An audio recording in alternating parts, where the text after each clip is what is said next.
বেলি রোড অগ্নিকাণ্ডে বিল আদায়ের জন্য কাচিভাই রেস্টুরেন্টের দরজা লাগিয়ে দেওয়া হয়েছিল বাইরে থেকে। 2 বছর তদন্ত শেষে অভিযোগপত্রে সিআইডি বলছে রেস্টুরেন্টের অধিকাংশ গ্রাহকই ধোঁয়ায় দম বন্ধ হয়ে দগ্ধ হয়ে মারা যান। এছাড়া ওই ভবনের নিয়ম না মেনে একাধিক রেস্টুরেন্ট, সিঁড়িতে গ্যাস সিলিন্ডার রাখা, জরুরি নির্গমন না থাকা সহ হতাহতের কারণ উঠে এসেছে। বিস্তারিত জানাচ্ছেন আতাউর কাউসার। দিনটি ছিল 29 ফেব্রুয়ারি। লিপিয়ার উপলক্ষে ছাড় দেয়ায় ভিড় ছিল বেইলি রোডের গ্রিন কোজি কটেজ ভবনে অবস্থিত কাচ্চিভাই রেস্টুরেন্টে। ওই ভবনে আগুন লাগলে পুড়ে মারা যায় 46 জন। সিআইডির অভিযোগপত্র বলছে রাত 10টার কাছাকাছি সময়ে আগুন লাগলে কাচ্চিভাই রেস্টুরেন্টের ব্যবস্থাপক জিশানের নির্দেশে দরজা বন্ধ করে দেয়া হয় বাইরে থেকে। সবচেয়ে মর্মান্তিক ঘটনা ঘটেছে কাচ্চিভাই রেস্টুরেন্টে। ভবনে আগুন লাগার সাথে সাথে রেস্টুরেন্ট কর্তৃপক্ষ যাতে গ্রাহকরা তা বিল পরিশোধ না করে বের হয়ে যেতে না পারেন, সেই জন্য তারা রেস্টুরেন্টের গেট আটকিয়ে দেন। এই রেস্টুরেন্টের গেট আটকিয়ে দেওয়ার কারণেই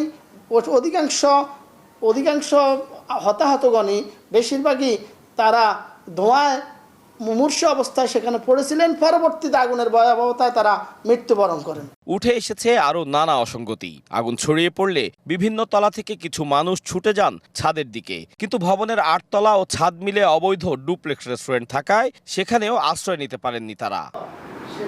এক পর্যায়ে সিঁড়ি বেয়ে নিচে নামার চেষ্টা করেন অনেকে, কিন্তু সিঁড়িতে গ্যাস সিলিন্ডার সহ নানা জিনিসপত্র রাখায় সৃষ্টি হয় প্রতিবন্ধকতা। এই ভবনটি ছিল মূলত 8 তলা একটা ভবন। এই ভবনের 5 তলা পর্যন্ত বাণিজ্যিকভাবে ব্যবহারের অনুমতি থাকলেও মালিক পক্ষ, ব্যবস্থাপনা কর্তৃপক্ষ এবং রেস্টুরেন্ট মালিকগণ পারস্পরিক যোগসাজশে অবৈধভাবে সরকারি বিধিনিষেধ অমান্য করে তারা পুরা 8 তলা ভবনটাকেই বাণিজ্যিকভাবে ব্যবহার করেছেন এবং এই ভবনের ছাদেও তারা বিভিন্নভাবে ব্যবসার জন্য সরঞ্জাম সাজিয়েছেন। ছাদে সে খোলা ছাদ ছিল, আবার ছাদে উঠার যে গেটটা সেটাও বন্ধ করে রাখা হতো বিভিন্ন সময়।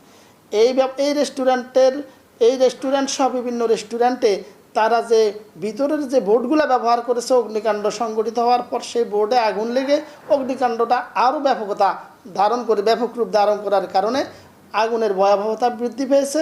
বিভিন্ন তলায় মানুষজন হতাহত হয়েছে। বিভিন্ন জায়গায় তারা উপরে এবং নিচে নামার জায়গায় অনেক সিলিন্ডার ব্যবহৃত এবং অব্যবহৃত সিলিন্ডার রেখে দিয়েছেন, যার কারণে বহির্গমনের কোনো ব্যবস্থা ছিল না, পর্যাপ্ত ভেন্টিলেশন ছিল না।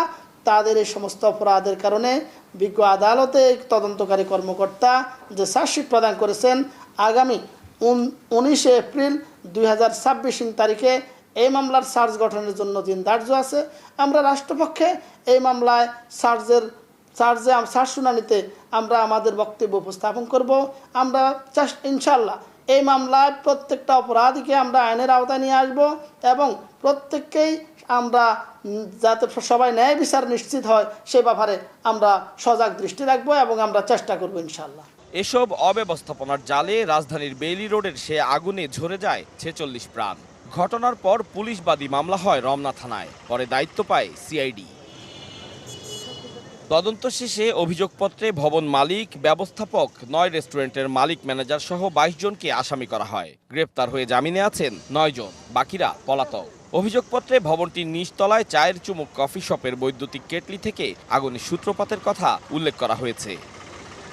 বেইলি রোডের গ্রিন কোজি কটেজে আগুনে হতাহতের ঘটনায় অভিযোগপত্র জমা দেওয়ার মাধ্যমে কার্যত শুরু হলো বিচারিক কার্যক্রম।